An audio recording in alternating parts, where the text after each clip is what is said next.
Hi, my name is Brad Vigue. I am the Executive Chef for Residence Dining at UBC, and today we're going to learn how to cut and chop garlic.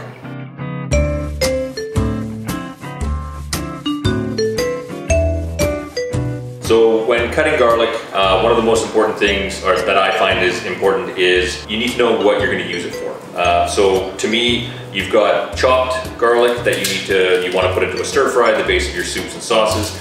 But then there's more of a minced or pureed garlic.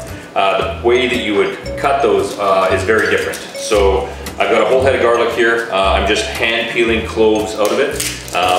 That way, if you leave as much skin on the garlic as you can, it'll stay fresher longer as you don't need the whole head. So typically what I do, clove of garlic, I'll trim off the stem end, take it out of the way. A lot of people find it difficult to peel at this point. Usually what I'll do is lay the garlic flat on the board, take the flat edge of your knife, lay it down, give it a little bit of a hit, and then all you have to do is just grab a hold of the tip of it, skin comes off.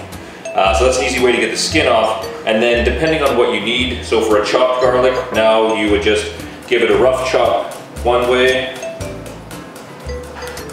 and then depending on how fine you're looking for, then just gently run your knife through it until you get the texture that you're looking for. And then you've got some chopped garlic.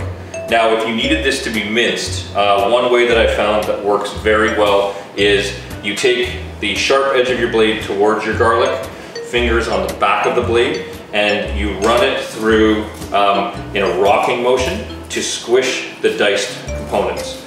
And what that'll do is it minces the garlic down into smaller pieces and becomes usable for you where in an instance where your chopped would be too large. Maybe this is going into a guacamole, maybe this is going into a salad dressing or a marinade where you need a smaller piece. But what you end up with is a nicely minced garlic that has multiple uses. And that's how you chop and mince garlic.